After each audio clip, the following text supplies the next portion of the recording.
दिल्ली में विधानसभा चुनावों की तारीखों का ऐलान हो चुका है। आपको बता दें कि दिल्ली में जो विधानसभा चुनाव की तारीख है वो 5 फरवरी है, वहीं जो रिजल्ट है वो 8 फरवरी को घोषित कर दिया जाएगा।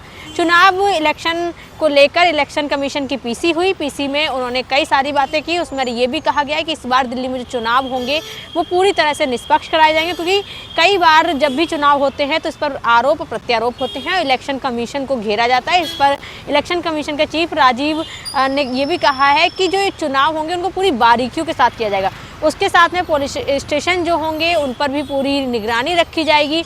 और उसके साथ में ये भी कहा है जो चुनाव कराए जाएंगे वो पूरी निष्पक्षता के साथ कराएंगे। और चुनाव की जो नॉमिनेशन की प्रक्रिया है वो 10 जनवरी को शुरू हो जाएगी, जो 20 जनवरी तक चलेगी। और उसके बाद में अगर कोई अपना नॉमिनेशन वापस लेना चाहेगा तो उसकी जो आखिरी तारीख है वो 30 जनवरी होगी। और 5 जनवरी को दिल्ली में मतदान कराए जा रहे हैं और 8 जनवरी को रिजल्ट आ जाएगा। इसी पर कहें तो दिल्ली में बड़ी सियासत शुरू हो गई है। चुनाव का ऐलान होने के बाद सभी पार्टियों ने अपनी कमर कस ली है और अब कहें तो दिल्ली चुनाव को लेकर राजनीति बढ़ती जा रही है।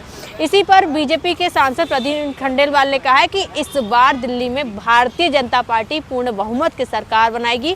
और दिल्ली के लोग जो इलेक्शन में कहें तो मतदान के लिए नहीं निकलते हैं, लेकिन इस बार वीकेंड पर मतदान हो रहा है तो वो लोग भी निकलेंगे। वो कहीं वीकेंड के लिए बाहर नहीं जाएंगे बल्कि मतदान करेंगे। कमलजीत शेरावत ने भी अपनी प्रतिक्रिया दी। उन्होंने भी यही कहा है कि इस बार आम आदमी पार्टी के जो भ्रष्टाचार है उनके खिलाफ भारतीय जनता पार्टी अपनी कहें तो पूरे बहुमत के साथ सीटें लाएगी और सरकार भी बनेगी। मुख्यमंत्री जो है वो भारतीय जनता पार्टी का ही बनेगा। उन्होंने कहा हमारे जो मुद्दे रहेंगे वो लाडली योजना से लेकर कई ऐसे मुद्दे रहेंगे जो दिल्ली वासियों के लिए होंगे। हम जो पानी की समस्या है उसका समाधान करेंगे, सीवर की समस्याओं का भी समाधान करेंगे।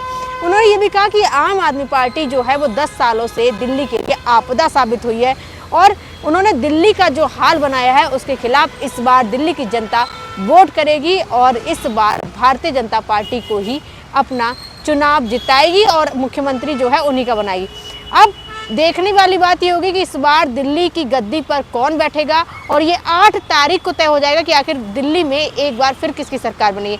आप हमारे साथ जुड़े रहिए, हम आपको दिल्ली से एक एक अपडेट और दिल्ली से चुनाव को दिखाते रहेंगे।